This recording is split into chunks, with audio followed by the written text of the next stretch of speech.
The bullet that killed Thomas Oliver in the dusty streets of Wickenburg, Arizona, did not just take her husband's life, it shattered Theresa Oliver's belief that anything good could last. She stood at his graveside in the spring of 1876, her black mourning dress absorbing the relentless desert heat, and made herself a silent promise. She would never open her heart again. 23 years old and already a widow, she stared at the raw earth covering the pine coffin and felt something inside her turn to stone.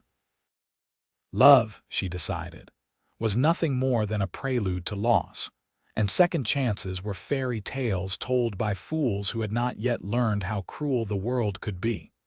The funeral attendees dispersed quickly once the preacher finished his somber words. Most of the townspeople had liked Thomas well enough. He had been a decent ranch hand at the Morrison spread, reliable and hardworking, but death was common in the Arizona territory, and grief was a private affair. Theresa remained alone at the cemetery long after the last mourner departed, watching the sun climb higher in the cloudless sky.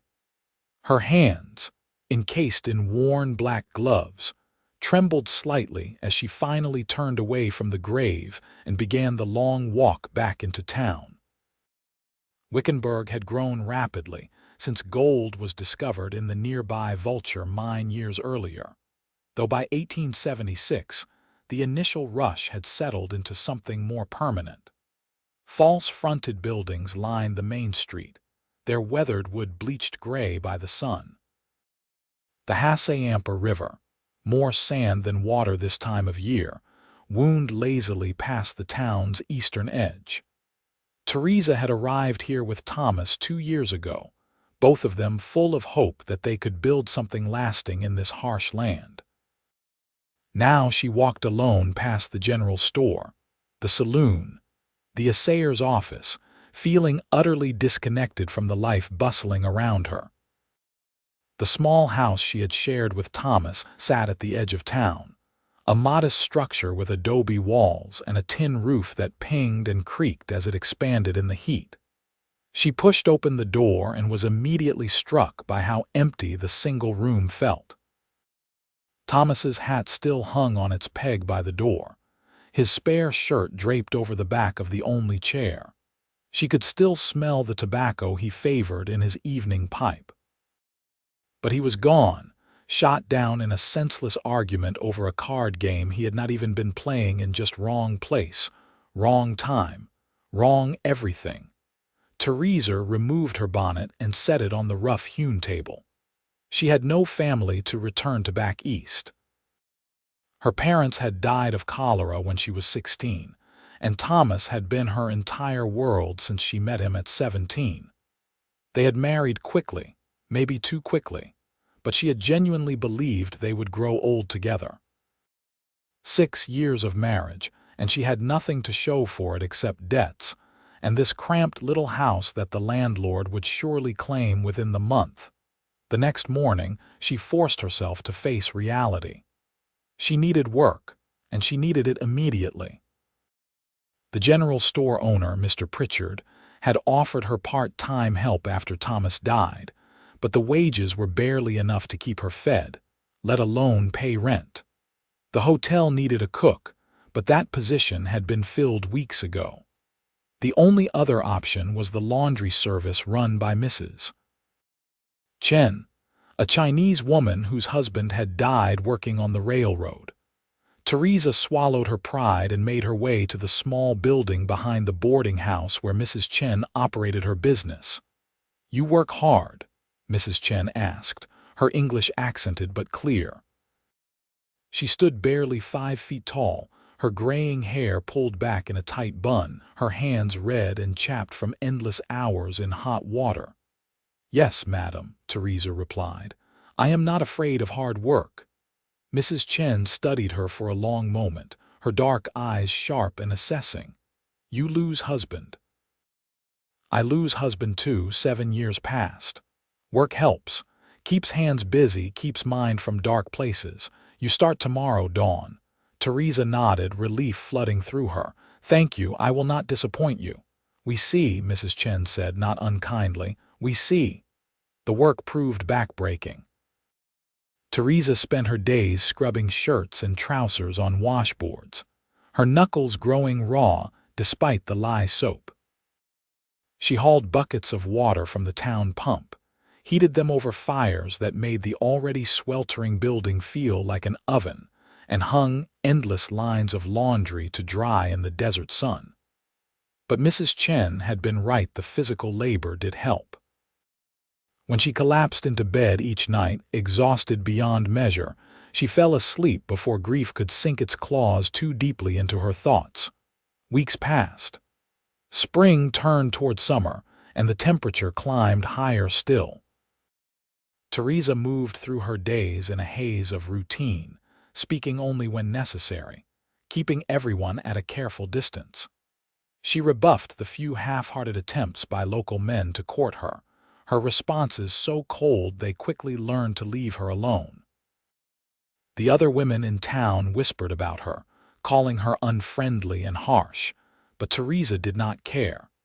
She had built walls around her heart, and she had no intention of letting anyone scale them. It was on a scorching afternoon in early June when Nathan Turner rode into Wickenburg. Theresa was hanging sheets outside the laundry, clothespins held between her teeth, when she heard the sound of hoofbeats approaching.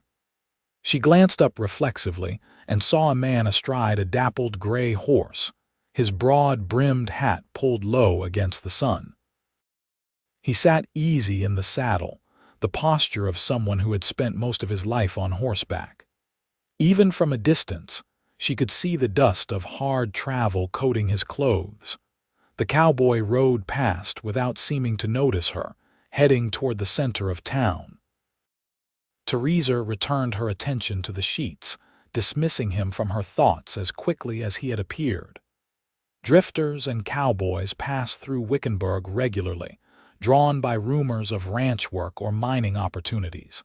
This one would be no different. But Nathan Turner was different, though Theresa would not realize it for some time yet. He was 26 years old, born in Texas and raised on cattle drives that took him from the Rio Grande to Montana and back again. He had a reputation as one of the best wranglers in the Southwest, capable of breaking even the wildest Mustang and possessing an almost uncanny ability to read cattle. He was also running from something, not the law, but rather the memory of a woman who had promised to wait for him and instead married his brother while Nathan was away on a year-long drive to Kansas. He found work quickly at the Morrison Ranch, the same outfit where Thomas had been employed. The foreman, a grizzled man named Buck Sawyer, hired Nathan on the spot after watching him handle a fractious young stallion in the corral. "You will do," Buck said, spitting tobacco juice into the dirt. "Bunkhouse is that way. Pay is $25 a month plus meals. We drive the herd to market in September, and there will be a bonus if we get them there without losing too many head." Nathan settled into the rhythm of ranch work easily. He rose before dawn, worked until his muscles ached, and fell into his bunk each night too tired to dream. The other ranch hands were a mixed group, a few Mexican vaqueros who had forgotten more about cattle than most men would ever learn. Several young cowboys barely out of their teens looking for adventure, and a handful of weathered veterans like Buck, who had been working ranches since before the war. Nathan kept mostly to himself, earning respect through his skill rather than conversation. On his first Saturday off, Nathan rode into town for supplies.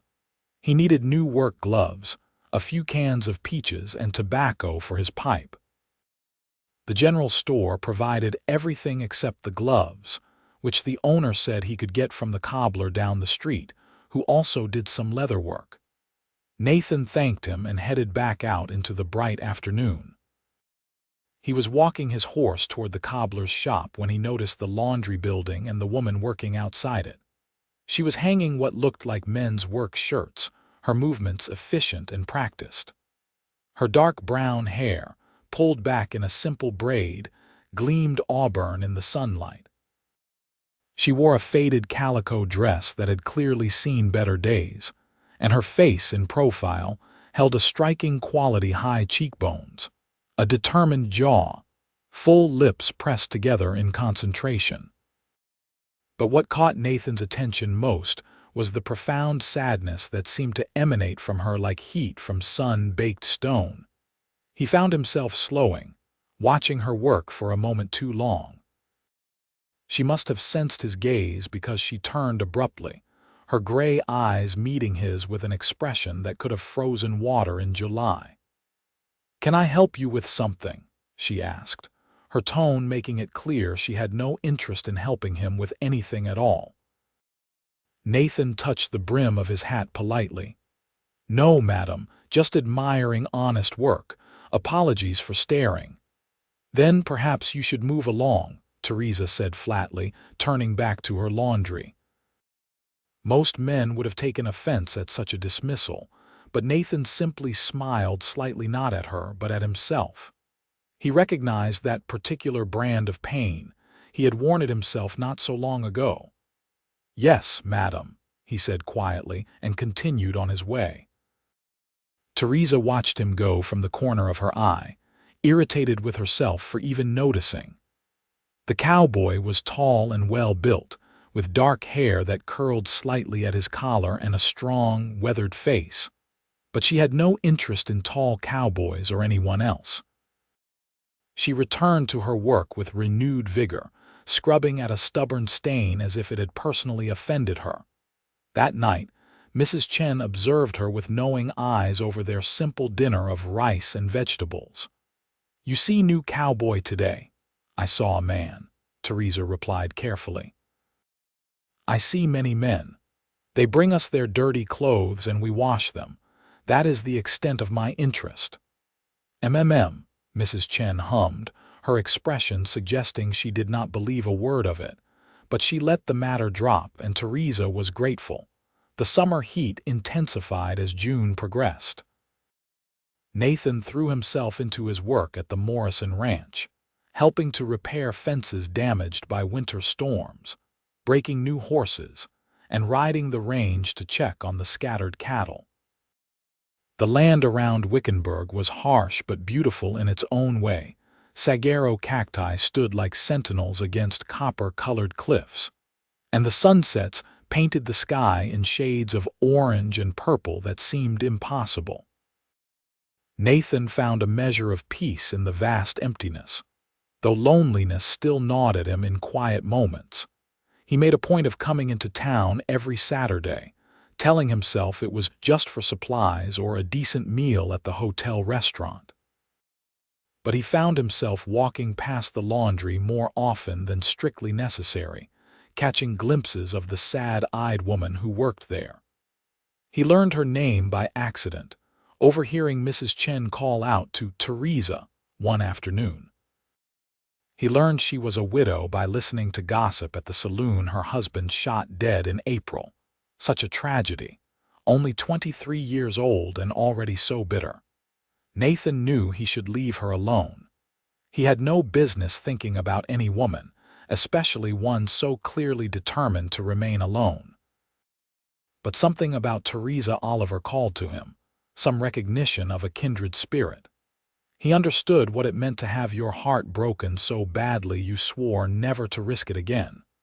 He also suspected, deep down, that such promises were easier to make than to keep. Their second real interaction came in mid-July, though it was hardly more friendly than the first. Nathan had stopped at the town pump to water his horse when he saw Theresa approaching with 2 wooden buckets. She looked exhausted, dark circles under her eyes, her face flushed from the heat. She waited silently for him to finish, her expression carefully blank. "Allow me," Nathan said, taking one of the buckets from her hand before she could protest. He filled it efficiently at the pump, then filled the second one as well. "Where are you taking these?" "I can manage," Theresa said coldly, reaching for the buckets. "Never said you could not," Nathan replied mildly. but no sense in you carrying both when I am heading that direction anyway. You do not know which direction I am heading. The laundry, I would wager. Mrs. Chen runs the only laundry operation in town, and I have seen you working there. Theresa's jaw tightened. Fine, suit yourself. She turned and began walking, her spine rigid with annoyance. Nathan followed, carrying both buckets as if they weighed nothing. They walked in silence for a few moments before he ventured. Hot enough for you. It is the Arizona territory in July, Theresa said shortly. Of course it is hot. Fair point, Nathan acknowledged. I am Nathan, by the way, Nathan Turner. I work out at the Morrison place. I did not ask. No, you did not, he agreed pleasantly. But it seemed polite to introduce myself since I am carrying your water. They reached the laundry building, and Nathan set the buckets down just inside the door. Theresa muttered something that might have been thank you, though it sounded more like a grunt. Nathan touched his hat brim again and turned to leave, but Mrs. Chen's voice stopped him. You Nathan Turner, she said, emerging from the back room. It was not a question. Buck Sawyer say you best horseman he see in 10 years. Nathan shifted uncomfortably, unused to such direct praise. Buck is generous with his compliments. Buck never compliment anyone unless they earn it, Mrs. Chen said firmly. She glanced between Nathan and Theresa, her expression thoughtful. You need shirts washed. I have been washing my own, but yes, madam, that would be helpful. Good. You bring them next Saturday. Theresa will have them ready following Saturday. She smiled slightly, clearly pleased with herself for some reason Nathan could not quite identify. Theresa shot Mrs. Chen a look that could have curdled milk, but she said nothing. Nathan agreed, paid a deposit, and left with the distinct impression that he had been maneuvered into something. Though he was not sure what, over the following weeks, Nathan found excuses to come into town more frequently. He brought his laundry religiously. He stopped by the general store for items he did not really need. He ate at the hotel restaurant even though the bunkhouse food was perfectly adequate. And each time he caught glimpses of Theresa always working, always solitary, always surrounded by those invisible walls she had built. He did not push. He simply made himself present, offering help when he could, greeting her politely when their paths crossed, and otherwise leaving her alone. Slowly, almost imperceptibly, Theresa stopped glaring at him quite so fiercely. She still did not smile or encourage conversation, but she no longer looked at him as if he were a rattlesnake coiled in her path.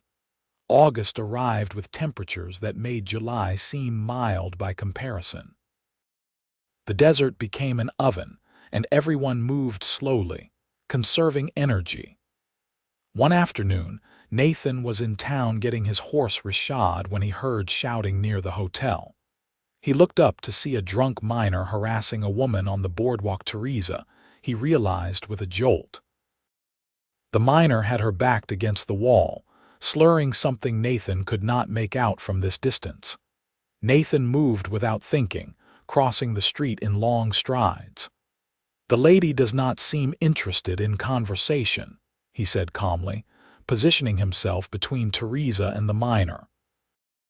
The miner was older, probably in his 40s, with the bloodshot eyes and broken veins of a habitual drinker. This is not your concern, Cowboy. Actually, it is, Nathan said, his voice still calm but with an edge of steel beneath it. The lady wants to be left alone. So you will apologize and move along. The miner sneered and took a clumsy swing at Nathan.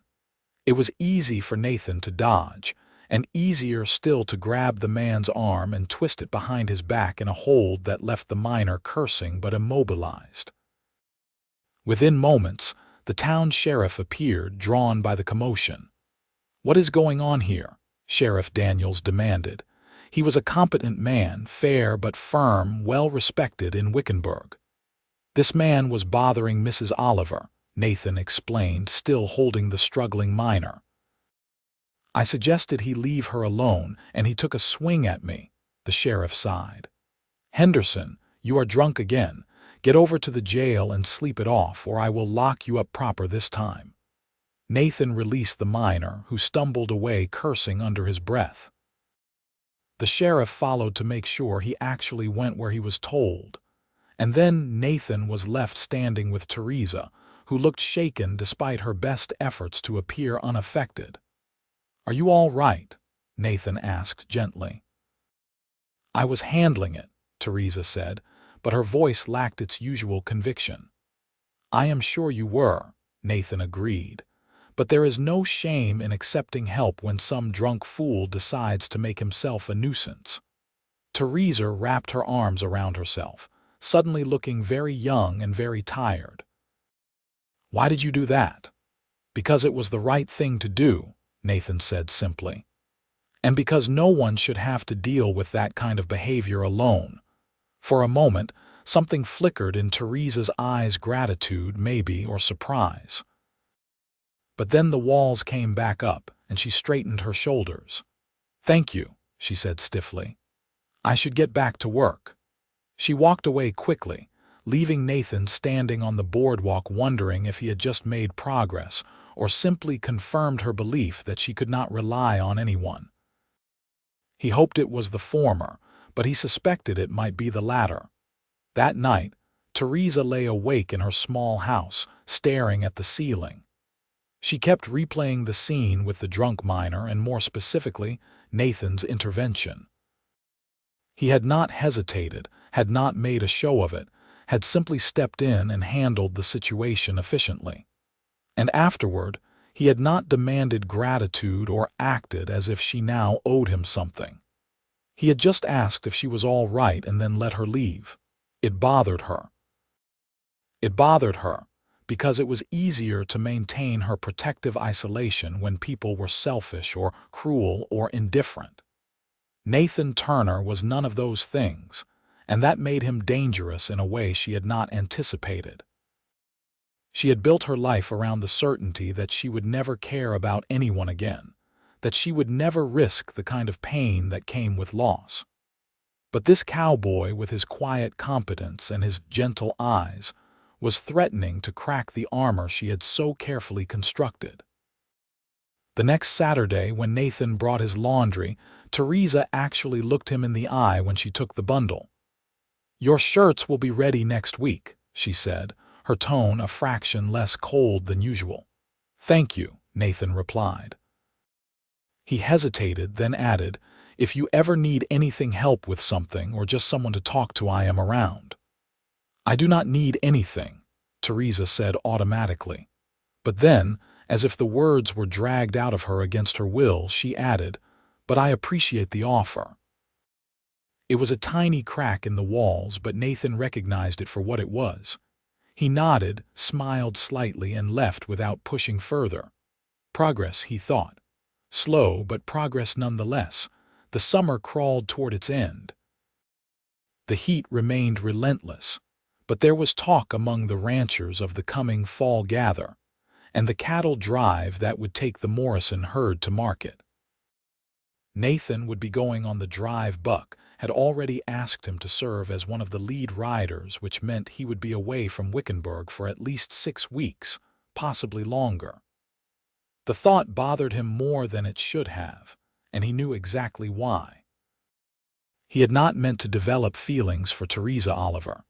He had come to Wickenburg to work, to earn money, to forget about the woman who had broken his heart back in Texas. But somewhere along the way, Theresa had worked her way into his thoughts. He admired her strength, her refusal to crumble under the weight of her grief. He was drawn to the glimpses of the woman she must have been before tragedy hardened her, and he wanted, more than he had wanted anything in a long time, to see her smile. In late August, Nathan took a chance. He had noticed a small house on the edge of town, better than where Theresa was currently living, with a real kitchen and 2 rooms instead of 1. He mentioned it to Buck, who mentioned it to someone else, and within a few days, Nathan had learned that the house was owned by a widow named Mrs. Patterson, who was moving back east to live with her daughter. She was looking for a reliable tenant, preferably someone who would take good care of the place. Nathan rode into town on a Wednesday, his day off, and found Theresa at the laundry. "Can I speak with you for a moment?" he asked. "It is important." Theresa looked suspicious, but she wiped her hands on her apron and followed him outside. "What is it?" "There is a house available," Nathan said without preamble. "The Patterson place, 2 rooms, good roof, real kitchen. Mrs. Patterson is moving away and needs a tenant. The rent is reasonable, much less than what I imagine you are paying for where you are now." Theresa stared at him. "Why are you telling me this?" "Because I thought you might be interested," Nathan said. "And because Mrs. Patterson specifically wants someone she can trust to care for the place. I told her you would be perfect." "You had no right to do that," Theresa said, but there was less heat in her words than there might have been a month earlier. "You do not even know me." "I know enough," Nathan replied. "I know you work harder than anyone I have ever met. I know you keep your word. I know Mrs. Chen trusts you completely, and she does not trust easily. That is enough for Mrs. Patterson, and it is enough for me."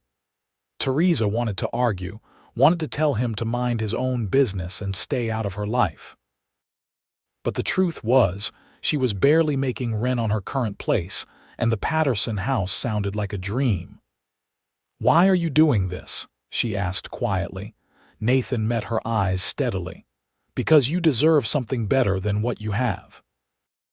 And because helping someone when you can is not some great sacrifice, it is just being a decent human being."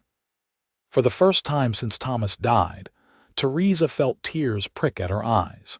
She blinked them back furiously, refusing to cry in front of this man who kept insisting on being kind to her.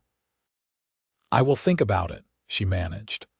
"That is all I ask," Nathan said. "Mrs. Patterson will be at the hotel restaurant tomorrow at noon if you want to speak with her." Theresa did meet with Mrs. Patterson, and by the end of the week, she had moved into the new house. It was bigger than she needed, but the rent was manageable, and having a real kitchen again felt like an unimaginable luxury. Mrs. Chen helped her move her few possessions, and Theresa tried not to think about the fact that Nathan Turner had made this possible, but she did think about it. She thought about it constantly. And slowly, reluctantly, she began to acknowledge that maybe, just maybe, not everyone in the world was destined to hurt her. September arrived, bringing slightly cooler temperatures and preparations for the cattle drive. Nathan spent his last week before departure making sure everything was in order. He bought new supplies, checked his gear, and mentally prepared for the long weeks ahead. But he also made time to stop by the laundry one final time. "I am leaving tomorrow," he told Theresa. "The cattle drive. We will be gone until mid-October, probably." "I see," Theresa said. She was surprised by the disappointment that lanced through her. "Well, travel safely." "I intend to," Nathan said. He hesitated, then pulled a folded piece of paper from his pocket. "This is the route we will be taking, more or less. If you need anything while I am gone, send word to any of these towns and someone will get the message to me eventually." Theresa took the paper, staring at it. "Why would I need to send you a message?" "Probably you would not," Nathan admitted.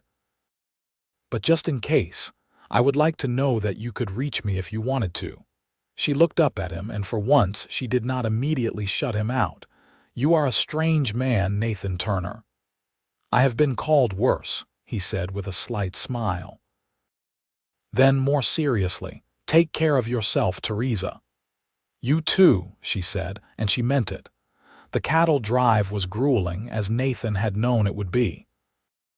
They pushed nearly 800 head of cattle north toward the railroad depot, dealing with river crossings, potential rustlers, stampedes triggered by summer storms, and a dozen other challenges that came with moving that many animals across rough country.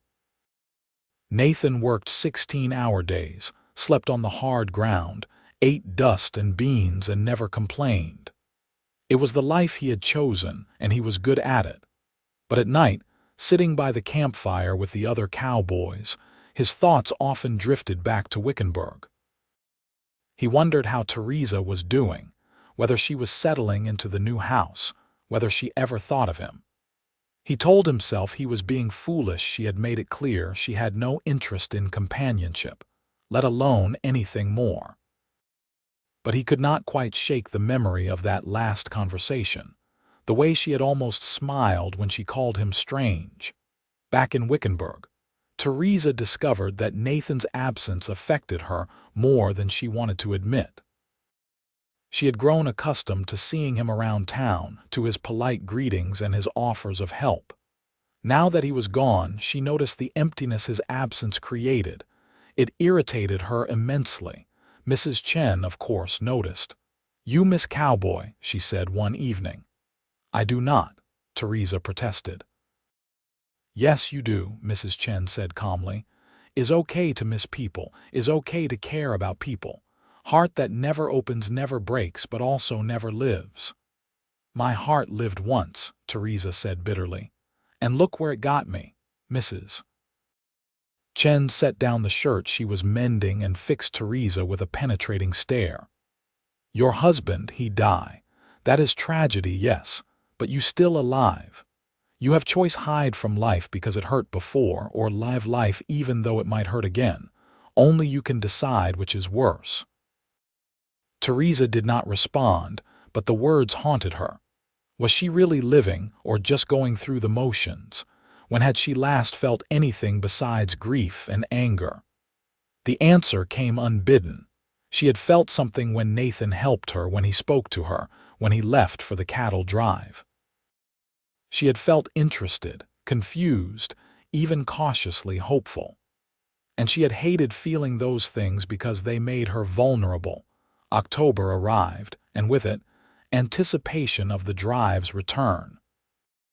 Word reached town that the Morrison outfit had sold their cattle for a good price and would be back within the week. Theresa tried to ignore the flutter of nerves in her stomach, telling herself it meant nothing. But she caught herself looking up every time she heard horses approaching, and she knew she was lying to herself. Nathan rode back into Wickenburg on a Tuesday afternoon, dusty and exhausted but grinning at the successful drive.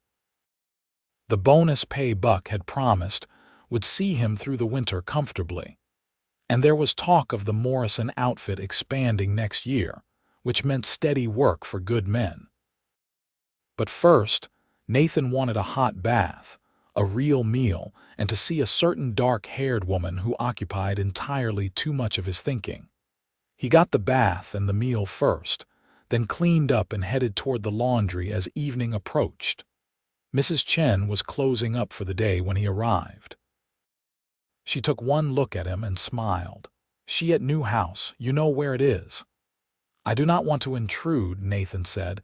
"You not intrude, you expected." Mrs. Chen shooed him away. "Go and take these."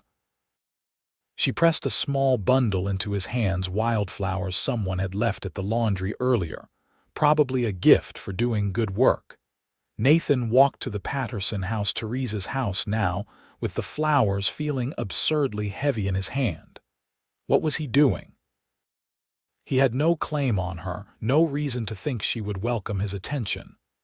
But his feet kept moving, carrying him to her door almost against his will. He knocked, and after a moment, Theresa answered. Her hair was down for once, falling in waves past her shoulders, and she wore a simple blue dress he had not seen before. Her eyes widened slightly when she saw him. "Nathan, you are back. Just got in a few hours ago," he confirmed. "I wanted to see how you were doing and to give you these." He held out the flowers awkwardly. Theresa stared at them, then at him. Something complicated flickered across her face: surprise, uncertainty, and something that might have been longing. "You did not have to do that." "I wanted to," Nathan said simply. She took the flowers slowly as if they might bite her. "Would you like to come in? I have coffee." It was such a small thing, that invitation, but Nathan understood its significance. I would like that very much. Theresa's kitchen was simple but spotlessly clean. She set the flowers in a jar of water while Nathan sat at the small table, feeling more nervous than he had facing down angry bulls on the drive. Theresa poured coffee into 2 tin cups and sat across from him, her hands wrapped around her cup, as if needing its warmth despite the mild evening. "How was the drive?" she asked. "Long, dusty, successful." Nathan took a sip of the strong coffee. "We got the cattle to market without losing too many head, and the price was good. Buck is pleased." "That is good," Theresa said. Then, after a pause, "I am glad you are back safely." Nathan looked at her carefully. "Are you?" The question hung in the air between them. Theresa could have deflected, could have retreated behind her walls again, but something in Nathan's eyes, something open and honest and hopeful, made her take a chance. "Yes," she said quietly. "I am." The smile that spread across Nathan's face was like sunrise. "I am glad to hear that, because I thought about you every day I was gone." Theresa felt panic flutter in her chest. This was moving too fast. She was not ready for this. "Nathan, I cannot." "You do not have to do anything," Nathan said quickly. "I am not asking for promises or commitments. I am just being honest with you. I think you are remarkable, Theresa. I think you are strong and brave and beautiful, and I would like the chance to know you better. That is all." "I was married," Theresa said, as if he did not already know. "I loved my husband. When he died, I promised myself I would never let anyone close again. It hurts too much." "I know," Nathan said gently. "Believe me, I understand. I came to Wickenburg running from a broken heart myself. The woman I loved married my brother while I was away, so I know about pain, and I know about wanting to protect yourself from ever feeling it again." "Then why are you here?" Theresa asked, almost desperately. "Why are you pushing this?" "Because hiding from pain means hiding from everything else too," Nathan said. "Because loneliness is its own kind of suffering, and because when I look at you, I see someone worth taking a risk for." Tears spilled down Theresa's cheeks before she could stop them. "I do not know how to do this. I do not know how to open up again." Nathan reached across the table and took her hand gently. "You do not have to know everything right now. You just have to be willing to try. Take it slow. Let me court you properly, walks together, dinners, conversation. No pressure, no expectations beyond the moment we are in. If you decide you want nothing more than friendship, I will accept that. But give me a chance. Give us a chance." Theresa looked down at his hand, covering hers, calloused and strong, warm and steady. Everything in her screamed to pull away, to protect herself, to say no. But she was so tired of being alone, so tired of the walls she had built. "I am terrified," she whispered. "So am I," Nathan admitted, "but maybe we can be terrified together." And somehow, impossibly, Theresa found herself nodding. "Okay, we can try." The courting that followed was nothing like what Theresa had experienced with Thomas. She had been 16 when she met Thomas, naive and swept up in the romance of it all. They had married within months, and while she had loved him, she realized now that neither of them had truly known the other. They had been children playing at being adults. With Nathan, everything was different. He was patient, moving at whatever pace Theresa set. He took her on walks along the Hasseamper River in the evenings when the heat had dissipated. He brought her books from the general store's small lending library. He taught her to play chess on a battered board he borrowed from the bunkhouse. And mostly, he talked with her, really talked, sharing stories about his childhood in Texas, his years working cattle drives, his dreams for the future. Theresa found herself opening up in return, slowly at first, then with increasing ease. She told him about her parents, about the cholera epidemic that had orphaned her. She talked about Thomas, about the good times and the hard times, about the guilt she felt for even considering moving on. Nathan listened without judgment, holding space for her grief, while gently suggesting that loving again was not betraying what she had lost. "Thomas would want you to be happy," Nathan said one evening as they sat on her porch watching the sunset paint the sky. "If he loved you, and I am sure he would want you to have a full life." "How can you be so certain?" Theresa asked. "Because that is what love is," Nathan replied. "Real love wants the other person's happiness, even if you are not there to see it. If our situations were reversed, if I died and you went on living, I would want you to find joy again. I would want someone to care for you the way you deserve. That is not betrayal, that is honoring what we had by refusing to let it poison what could be." His words released something in Theresa, some final knot of guilt she had been carrying. She leaned her head against his shoulder, allowing herself to take comfort in his presence. Nathan wrapped an arm around her, and they sat together as the stars began to emerge overhead. As October faded into November, Theresa realized she was falling in love. It terrified her, but it also filled her with a joy she had thought lost forever. Nathan made her laugh with his dry humor. He challenged her thinking in discussions about everything from politics to philosophy.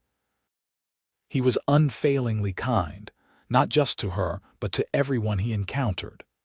And when he looked at her, she felt seen in a way she never had before, not as a tragic widow or a hard-working laundress, but as Theresa, a woman with value and worth beyond her circumstances. Nathan, for his part, knew he had already fallen completely in love with Theresa.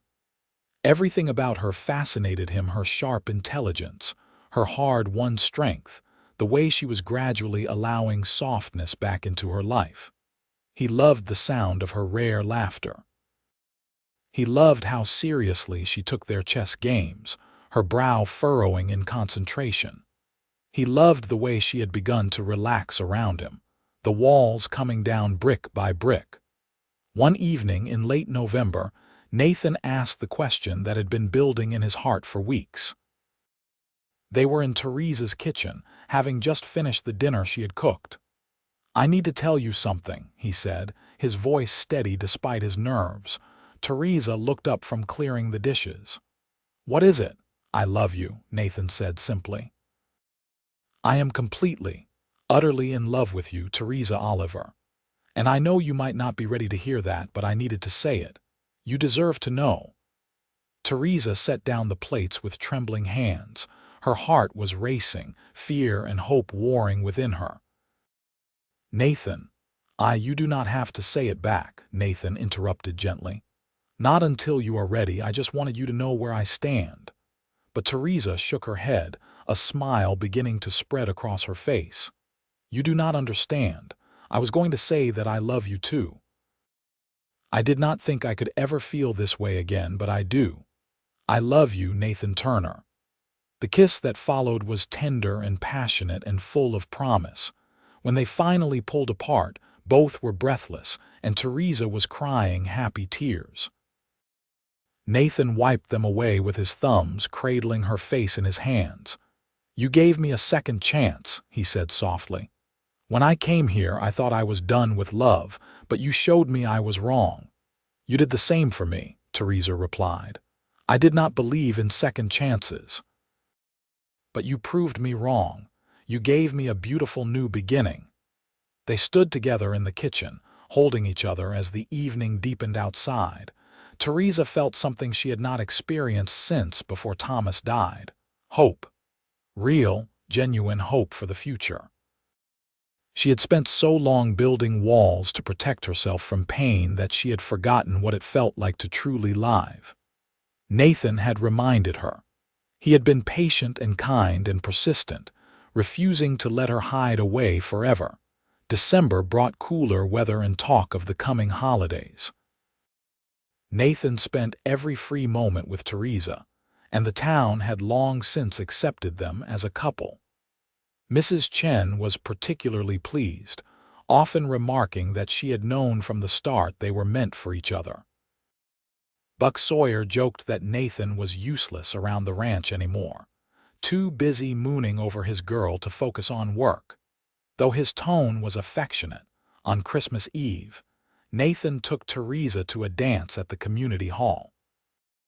The building was decorated with pine branches someone had hauled down from the mountains, and a fiddler provided lively music.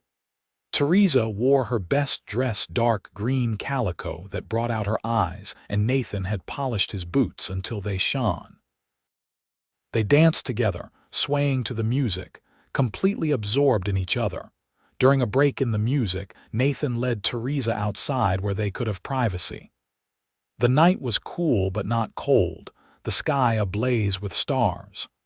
"I have something to ask you," Nathan said, his voice thick with emotion. Theresa's breath caught. She knew what was coming, and instead of fear, she felt only certainty.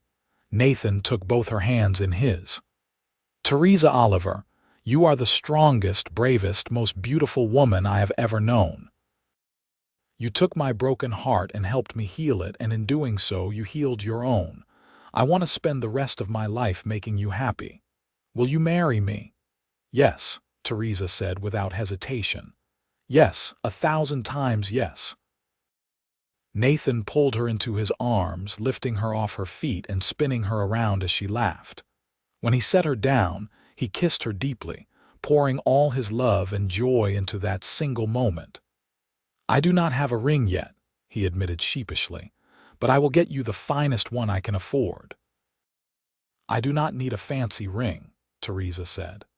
"I just need you." They were married in January of 1877 in a small ceremony at the church with Mrs. Chen, Buck, and a handful of other friends in attendance. Theresa wore a simple white dress Mrs. Chen had helped her make, and Nathan wore his best suit. The preacher spoke about love and commitment and second chances, and when he pronounced them husband and wife, Nathan kissed his bride with such tenderness that several of the ladies in attendance wiped away tears. The newlyweds moved into Theresa's house, which became their home. Nathan continued working at the Morrison Ranch, and Theresa kept working at the laundry, though Mrs. Chen insisted on paying her more now that she had proven herself invaluable. They were not wealthy by any measure, but they were happy in a way that transcended material comfort. The first year of their marriage brought adjustments and compromises, as any marriage does. Nathan learned that Theresa needed time alone to recharge after long days of socializing. Theresa learned that Nathan grew quiet when he was worried, retreating into himself rather than sharing his concerns. But they talked through each challenge, committed to building something lasting and true. In the spring of 1878, Theresa discovered she was pregnant. The news filled her with conflicting emotions: joy at the prospect of motherhood, but also fear born of all she had lost before. Nathan held her while she cried, reassuring her that fear was natural but that they would face whatever came together. "I lost my husband," Theresa said through her tears. "What if something happens to you? What if something happens to the baby? I do not think I could survive it." "Nothing is going to happen," Nathan said firmly. "But even if the worst occurred, which it will not, you are stronger than you give yourself credit for. You survived before, and you would survive again. But you will not have to, because I intend to be around for a very long time." The pregnancy progressed smoothly, though Theresa experienced bouts of nausea that made working at the laundry difficult. Mrs. Chen insisted she take on lighter duties, and eventually convinced her to stop working altogether until after the baby came. Theresa protested, worried about the lost income, but Nathan assured her they would manage. He had been saving diligently, and Buck had given him additional responsibilities at the ranch that came with better pay. Their son was born in November of 1878, after a long but uncomplicated labor. Nathan paced outside the bedroom while the midwife attended to Theresa, nearly wearing a path in the wooden floor. When the midwife finally emerged with the baby swaddled in blankets, Nathan's hands shook as he took his son for the first time. The baby had dark hair like his father and eyes that would eventually turn gray like his mother's. He was perfect. They named him Thomas Nathan, honoring both Theresa's first husband and the baby's father. Theresa had worried this might bother Nathan, but he insisted he was honored by it. "Thomas was part of your life," Nathan said. "He helped shape you into the woman I love. His memory deserves to be honored, not erased." Parenthood transformed them both. Nathan was a devoted father, waking for nighttime feedings despite his early ranch hours, changing diapers without complaint, and spending his evenings playing with baby Thomas. Theresa discovered a fierce protectiveness she had not known she possessed, along with a capacity for love that seemed to expand daily.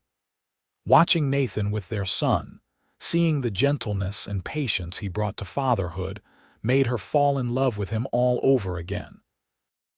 The years passed in a rhythm of work and family. Thomas grew into a curious, energetic toddler who kept them constantly busy.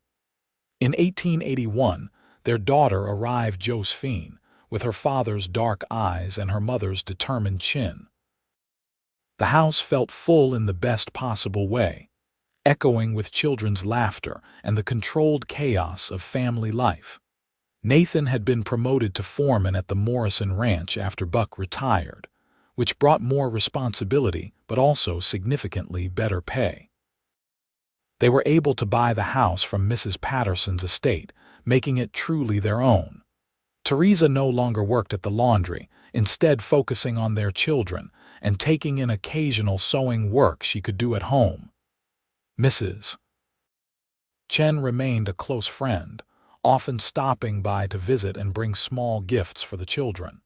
In 1883, tragedy struck when Mrs. Chen fell ill with pneumonia. Despite the doctor's best efforts, she passed away within a week, leaving Theresa devastated. Mrs. Chen had been her first real friend in Wickenburg, the woman who had given her work when she needed it most, and who had gently encouraged her to open her heart to Nathan. At the funeral, Theresa stood with Nathan's arm around her waist and their children holding her hands, and she spoke about the kindness Mrs. Chen had shown her when she had been at her lowest point. "She taught me that strength does not mean facing everything alone," Theresa said, her voice steady despite the tears on her cheeks. "She taught me that asking for help is brave, not weak. And she taught me that hearts that have been broken can heal if we are willing to take the risk." I would not be who I am today without her guidance and friendship. The loss reminded Theresa of how precious life was, how quickly circumstances could change. That night, after the children were asleep, she told Nathan how grateful she was for him, for their family, for the life they had built together. "When I first met you, I thought I was done with happiness," she said. "I had convinced myself that closing my heart was the only way to survive. But you refused to let me hide away. You proved to me that second chances were real, that love could bloom again even in the hardest soil." Nathan held her close. "You did the same for me. I came here running from heartbreak, convinced I was not good enough, that I would never find someone who truly wanted me. But you showed me that my worth was not defined by someone else's choices. You chose me every day, and that changed everything." They sat together in the quiet of their bedroom, hands intertwined, drawing comfort from each other's presence as they had learned to do over the years. The grief of losing Mrs. Chen was sharp, but they would face it together, just as they had faced every other challenge. By 1885, Wickenburg had grown considerably. The arrival of the railroad a few years earlier had transformed the small town into a proper hub of commerce. New businesses opened regularly, and the population swelled with people seeking opportunities in the Arizona Territory. Nathan and Theresa's family grew as well. Another son, William, arrived that year, completing their family with 3 healthy children who kept them endlessly busy. Nathan had earned a reputation as one of the best ranch foremen in the territory, known for his skill with animals and his fair treatment of the men who worked under him. He was offered positions at larger outfits with more pay and prestige, but he always turned them down. The Morrison Ranch, now run by old man Morrison's son John, felt like home, and Wickenburg was where his life with Theresa had begun. He had no desire to uproot their family for the sake of ambition. Theresa became known in her own right as a skilled seamstress, her work sought after for special occasions. She sewed wedding dresses, Sunday suits, and fancy garments for the growing middle class of merchants and business owners. The income was good, and more importantly, the work fulfilled her. She had learned to balance her professional pride with motherhood, managing to do both without sacrificing either. Their children thrived. Thomas, now 6, was already showing signs of his father's affinity for animals. He spent hours at the ranch when Nathan brought him along, wide-eyed and fascinated by everything. Josephine, 4 years old, had her mother's sharp mind and her father's stubborn streak, a combination that both delighted and exhausted her parents. William was still a baby, content and happy, with a ready smile for everyone. One evening in the fall of 1885, after the children were in bed, Theresa and Nathan sat on their porch watching the sunset. It had become their ritual, this quiet time together at the end of busy days. "Do you ever think about how different things could have been?" Theresa asked thoughtfully. "How do you mean?" Nathan replied. "If you had not stopped to help me that day with the water buckets, or if I had been successful in pushing you away, or if either of us had been too scared to take a chance on love again." She turned to look at him. "We came so close to missing this." Nathan took her hand, threading his fingers through hers, "but we did not miss it. You were brave enough to let me in, even when everything in you was screaming to run away. And I was stubborn enough to keep showing up, even when you made it clear you wanted nothing to do with me." Theresa laughed softly. "I was horrible to you at first." "You were hurt," Nathan corrected. "There is a difference, and I understood that even if you did not realize it at the time." "Thank you," Theresa said seriously, "for not giving up on me, for seeing past the walls I built, for proving to me that second chances are real." "Thank you for giving me one," Nathan replied. "For letting me prove that I was worth the risk, for building this life with me." He gestured to the house behind them, where their children slept safely. "This is more than I ever dreamed of having." They sat in comfortable silence as the last light faded from the sky and stars began to appear. Inside the house, one of the children called out briefly before settling back to sleep. A dog barked somewhere in the distance. The evening breeze carried the scent of desert sage and cooling earth. The years continued to unfold. By 1890, Thomas was 12 and already working part-time at the ranch during summer months, learning the trade from his father. Josephine, now 9, had announced her intention to become a teacher, much to Theresa's delight. She was sharp as a tack and loved books, almost as much as she loved arguing with anyone who would engage her. William, at 5, was the baby of the family and seemed content with that role, cheerful and easygoing in a way his older siblings were not. Nathan's hair had begun to show threads of silver at the temples, though he remained as strong and capable as ever. Theresa had a few more lines around her eyes, earned from years of laughter and sun and hard work. They had settled into the comfortable intimacy of a long marriage, able to communicate with glances and small gestures, finishing each other's sentences and knowing each other's moods instinctively. The Morrison Ranch continued to prosper under Nathan's management.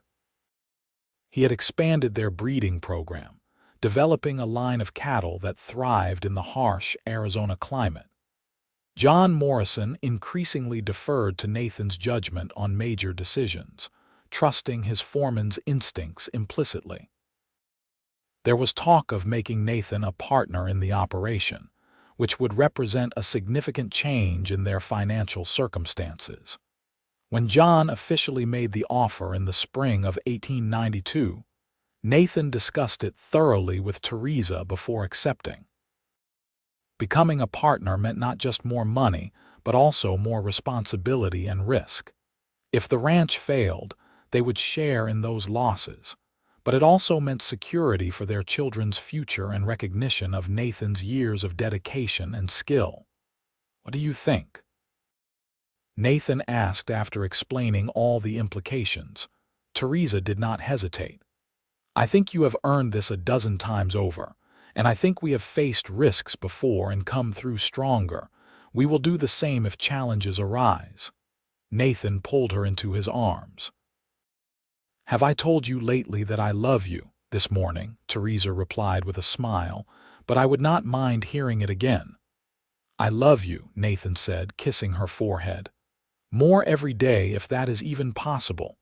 "It is possible," Theresa assured him, "because I feel the same way." The partnership transformed their circumstances dramatically. They were able to add onto the house, giving each child their own bedroom and creating a proper parlor for receiving guests. Theresa hired help for the heavier housework, freeing her time to focus on her sewing business and her children's education. They purchased better horses, nicer clothes, and began putting money aside for their children's futures.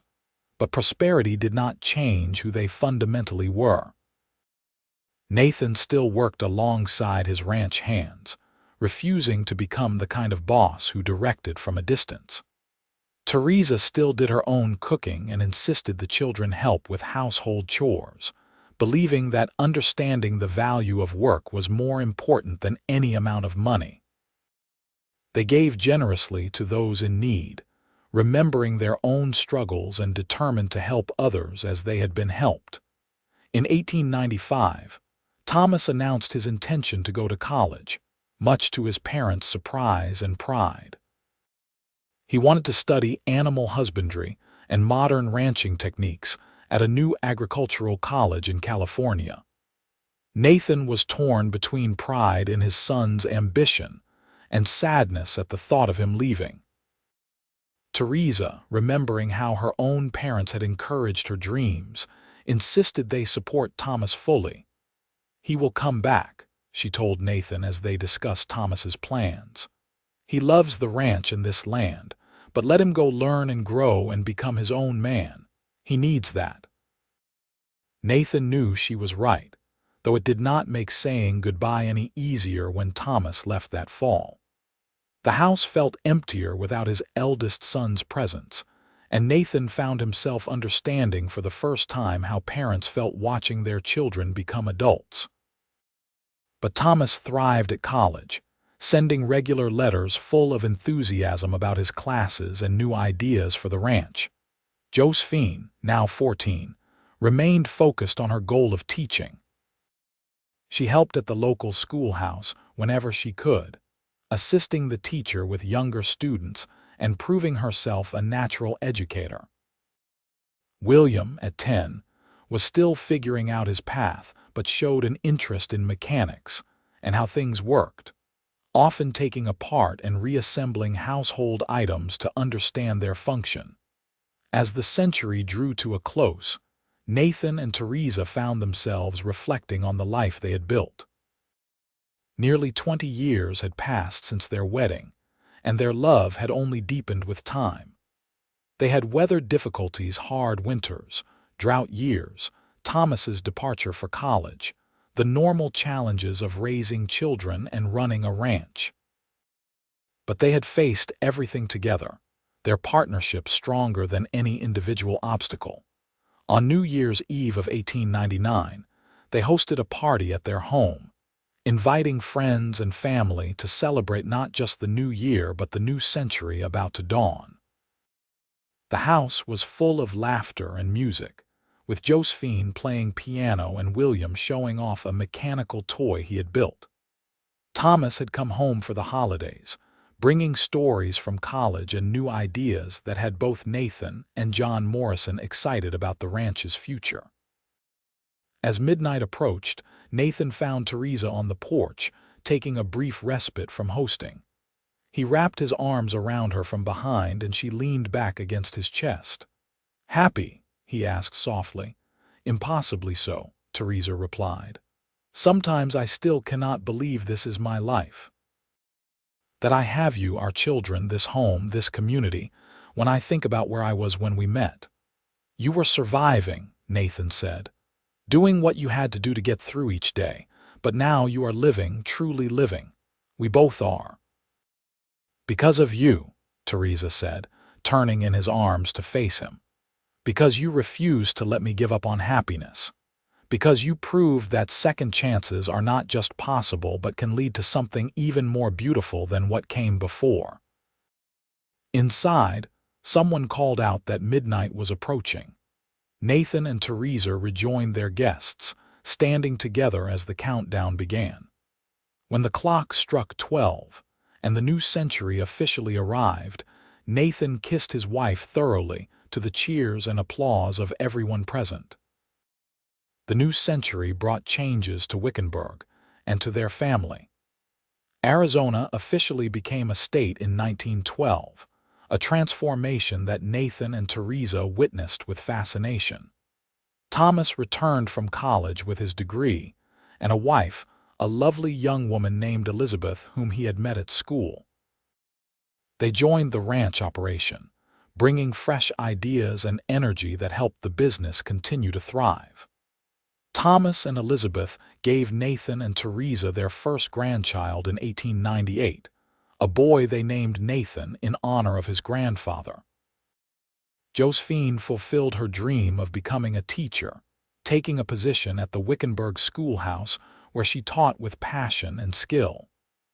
She married a lawyer named Robert in 1901, and they settled in town, close enough for regular visits.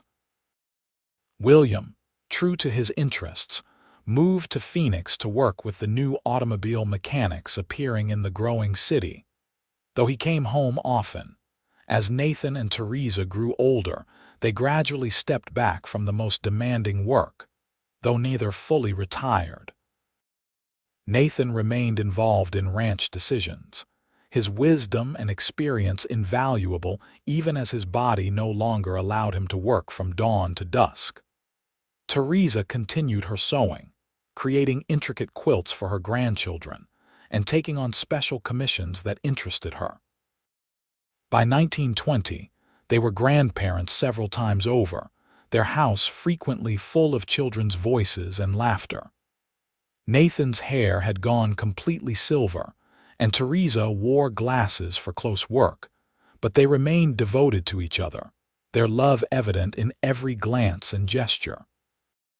Friends often remarked that they had never seen a couple so well matched, so completely attuned to one another.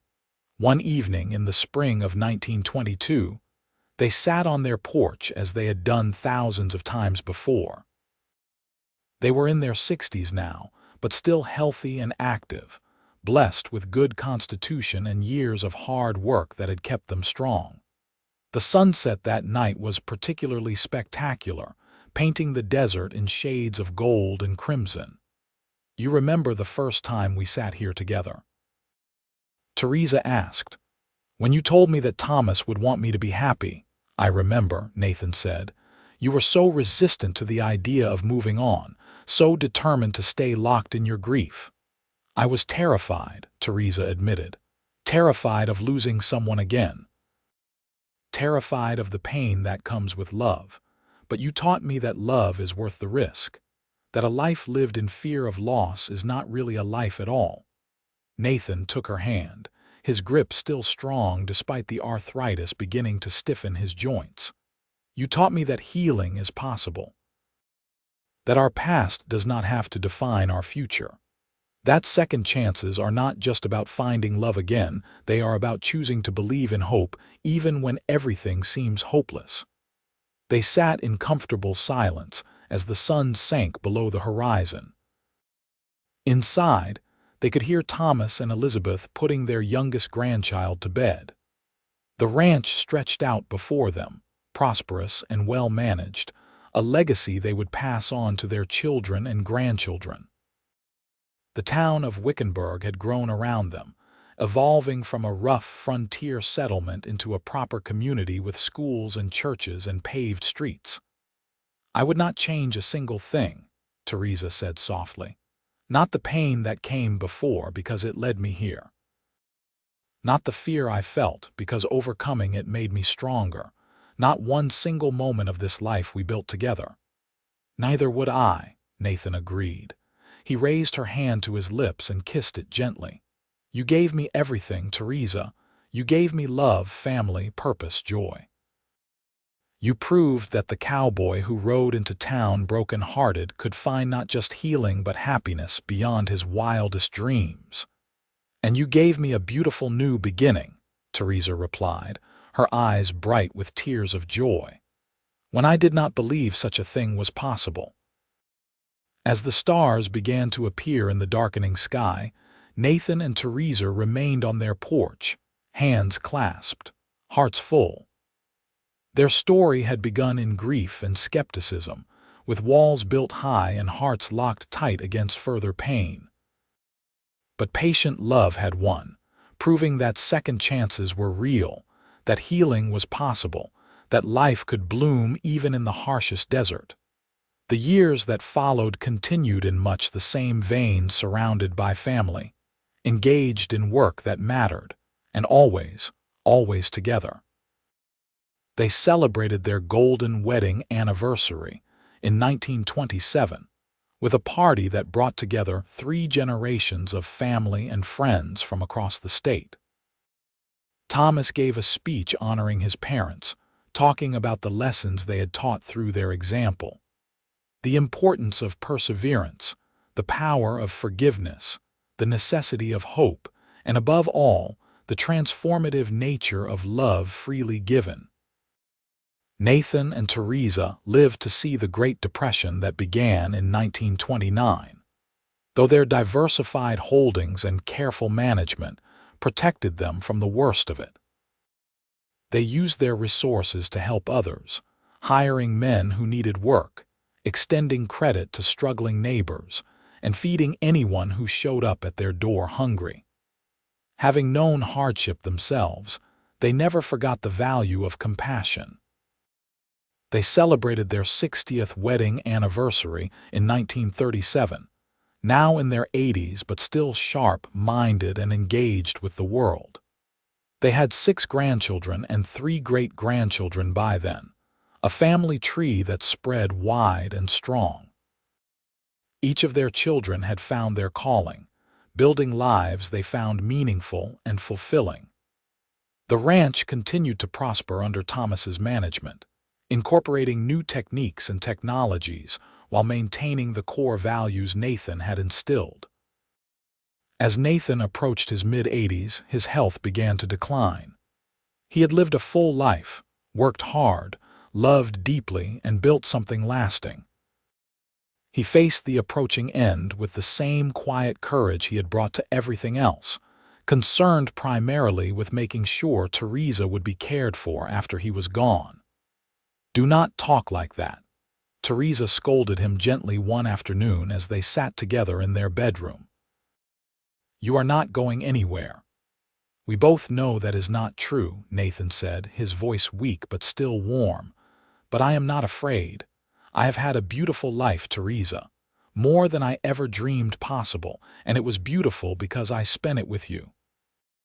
Theresa held his hand, tears streaming down her face. "I cannot imagine life without you."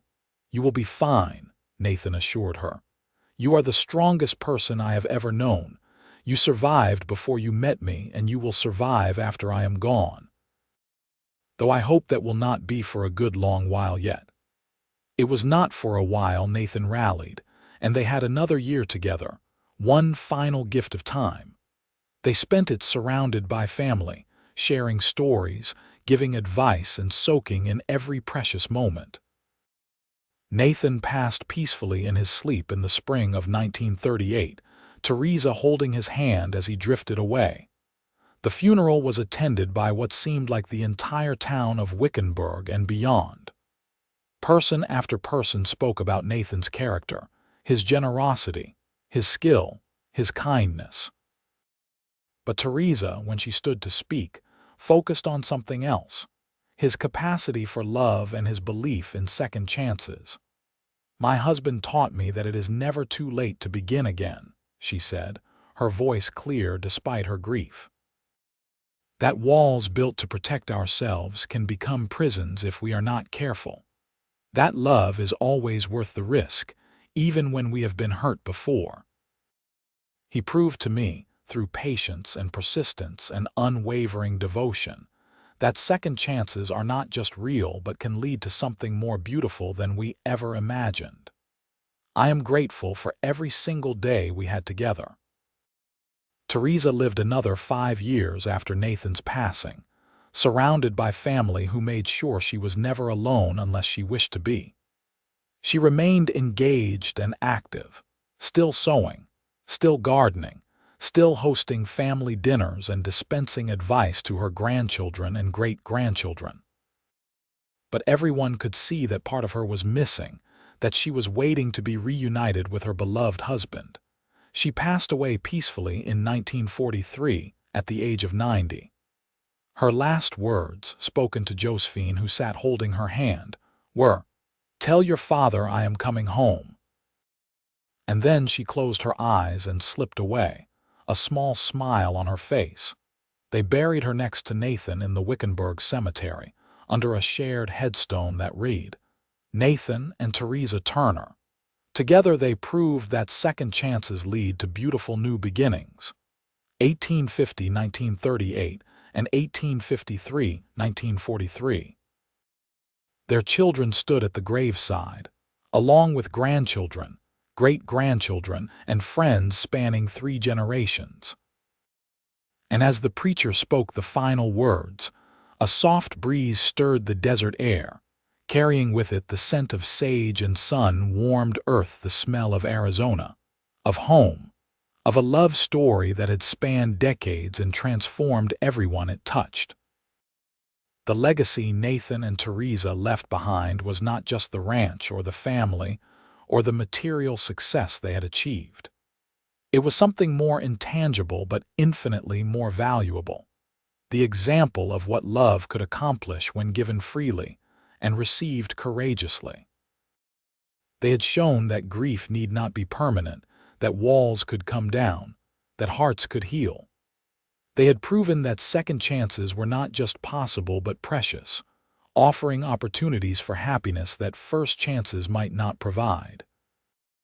Their story became part of Wickenburg's history, passed down through generations. The house they had shared remained in the family, carefully maintained and cherished. The ranch continued to operate, still guided by the principles Nathan had established and Theresa had supported. And whenever family gathered for holidays or celebrations, or simply because someone would inevitably tell the story of how it all began, they would talk about a young widow, bitter and broken, who had sworn never to love again. They would describe a cowboy, nursing his own wounds, who saw past her walls to the woman beneath. They would recount the patient courtship, the gradual thawing of a frozen heart, the moment when Theresa finally allowed herself to hope again. And they would speak of the decades that followed, of a marriage built on mutual respect and unwavering devotion, of children raised with love, of a partnership that became legendary. It all started with water buckets, someone would inevitably say, and everyone would laugh, knowing the story well. But beneath the laughter was understanding of something profound: that the smallest acts of kindness could change everything, that persistence in the face of rejection could pay remarkable dividends, and that love, real, patient, Enduring love could heal even the deepest wounds. The story of Nathan and Theresa Turner became more than just family history. It became a reminder that no one was beyond redemption, no heart too broken to mend, no person too hurt to love again. It testified to the power of second chances, the importance of refusing to give up on someone, and the beautiful new beginnings that were possible when two broken people chose to heal together.